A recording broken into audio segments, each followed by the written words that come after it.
পাকিস্তানের আকাশ যখন যুদ্ধের রণগর্জনে কেঁপে উঠেছিল, তখনই এক নারী এগিয়ে এসে গড়েছিলেন সাহস ও গৌরবের নতুন ইতিহাস।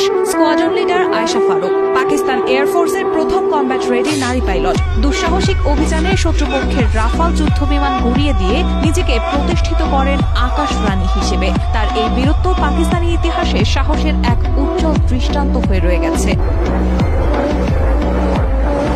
পাকিস্তানের আকাশসীমায় যখন উত্তেজনার পারদ চরমে, তখন যুদ্ধের রানওয়েতে জ্বলছিল লাল সংকেত। ভারতীয় রাফাল যুদ্ধবিমান সীমান্ত লঙ্ঘন করতেই মুহূর্তেই পাল্টে যায় দৃশ্যপট।